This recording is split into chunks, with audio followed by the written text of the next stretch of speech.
మనం ప్రార్థన చేస్తే దేవుడు విన్నాడు. యెషయా గ్రంథం 1:15-16 చూస్తే దుష్కార్యములు చేయవారి ప్రార్థన. దుష్కార్యములు చేస్తాడు. దుష్కార్యములు అంటే దేవునికి హేయమనేది, దేవుని అసహ్యమైనది వాటిని మనం ముట్టుతాం. దేవుడు సహింపలేని మనం చేస్తాం, కానీ ప్రార్థన చేస్తాం, భక్తి చేస్తాం, మందిరానికి పోతాం. కీర్తన 84:10 చూసినట్లయితే, దేవా నీ మందిరంలో ఒక దినం గడుపుట 1000 దినముల కంటే శ్రేష్టమనుంది. అంటే ఒక దినం వచ్చేసి ఇక 1000 దినములు కూడా రాకుండా ఉండడం కాదు అక్కడ. నేను ఒక దినం వచ్చాను కదండి, ఇక 1000 దినాల తర్వాత వస్తానంటే కాదు అక్కడ అర్థం.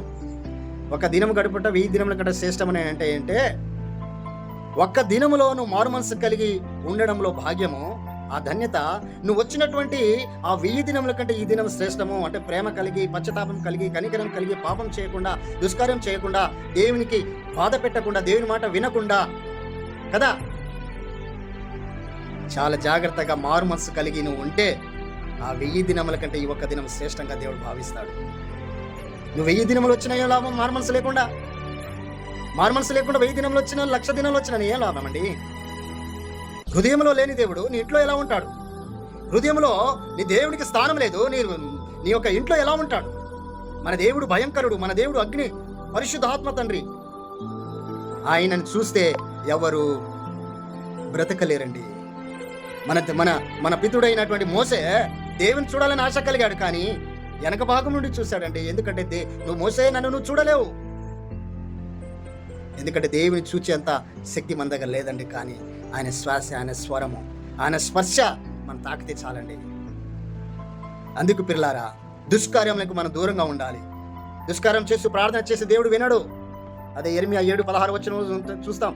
యెర్మీయా ప్రార్థన చేస్తాడు, దేవుని మాటకు లోబడని వారి ప్రార్థన వినడు దేవుడు. యెర్మీయా ఆగో, ఏం ప్రార్థన చేస్తున్నావు?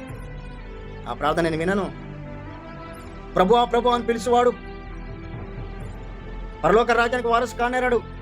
నేను చెప్పిన మాట మీరు చెయ్యక ప్రభువా ప్రభు అని ఎందుకు పిలుస్తున్నారు? 2 సువార్తలు 2 చోట్ల 2 ఈ వాక్యాలు నేను చూపిస్తా ఉన్నాను. అన్ని చేసేదన్నీ హేయకరములైన దుష్కార్యములు, దేవుని మాట వినకుండా ఇష్టం వచ్చిన జీవితాలు జీవించి మళ్ళీ మోకరించి ప్రార్థన చేతులెత్తి చేస్తే దేవుడు వింటాడా ప్రార్థన? ఇవన్నీ మనుషుల పద్ధతులు కల్పించినట్టువే కదా. మనుషుల పద్ధతులు కల్పించినాను, మనుషులు చేసినట్టు ఆచరణలు నడిపిస్తే వారు పెదవులతో నన్ను ఘనపరుస్తున్నారు, కానీ వారి హృదయం నాకు దూరంగా పెట్టున్నాను. యెషయా గ్రంథంలో మనం చూస్తా ఉన్నాం. పిల్లారా గమనించండి, ప్రార్థిస్తే తండ్రి అయిన దేవునికి ప్రార్థించాలి. ప్రార్థన చేస్తే యథార్థవంతుకు మంచి భక్తిగా మనం ప్రార్థించాలి. కానీ దుష్కార్యములు చేస్తూ, పాపాలు చేస్తూ, మోసాలు చేస్తూ, ఈ లోకంతో బ్రతుకుతూ, దేవునికి దూరంగా ఉంటూ, నోటితో దేవుని స్తుతించి హృదయము ఎక్కడో పెట్టి చేస్తే ఈ ప్రార్థన దేవుడు వినడు. కనుక పిల్లారా, 10 మంది కోసం కాదు, లక్షలాది మంది కోసం కాదు, కోటి మంది కోసం కాదు నువ్వు నమ్మేది, దేవుని నమ్మేది. ఆయన పరిశుద్ధత, ఆయన నిజదేవుడు, నన్ను రక్షించేవాడు, నన్ను కాపాడువాడు, నన్ను ఆయనతో పాటు పరలోక రాజ్యంలో నిలబెట్టువాడు అని నిన్ను నువ్వుగా తీర్పు తీర్చుకొని, నిన్ను నువ్వుగా బలపరుచుకొని ప్రభు సన్నిధిలో పాపాలు, దుష్కార్యాలు విడిచి యథార్థవంతులుగా ప్రార్థన చేయి. మంచి భక్తి కలిగే వారు ప్రార్థన చేయి. దేవుడు నిన్ను నన్ను దీవించేవాడే ఉన్నాడు. పిల్లారా, ఆయన గొప్పవాడు, ఆయన అధిక సంపన్నుడు, నిజమైన తండ్రి, మన తండ్రి, ఏమడిగినా ఇచ్చేవాడు. యథార్థంగా నువ్వు అడుగుల ప్రార్థనలో ఉంది ఆ ప్రార్థన.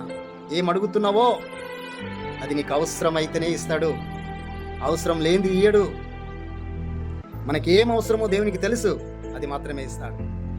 అధిక మించి ప్రార్థన కదా, ఏదేదో అడిగితే దేవుడు అవన్నీ ఇయ్యడు. చిన్నపిల్లోని విలువగల వస్తువులు ఇవ్వగలుగుతామా? పెద్దవాడైనప్పుడే ఇస్తాం.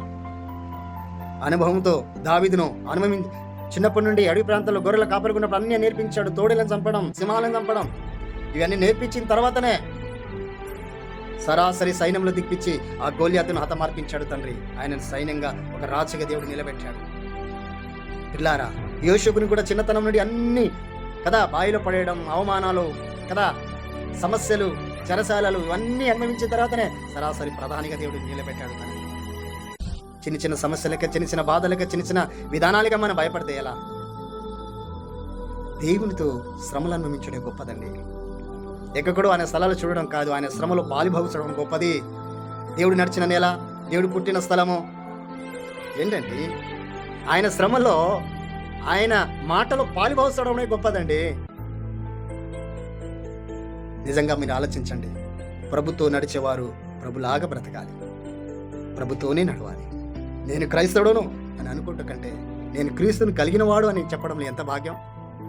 పిల్లారా, దయచేసి ఇంకా మనం చేసినట్టంటే లేఖనాన్ని చదవండి, ప్రార్థించండి. దేవుడు గొప్పవాడు, దేవుడితో పాటు ముందుకు నడచండి. ఆశిస్తాను. Thank you. Praise the lord.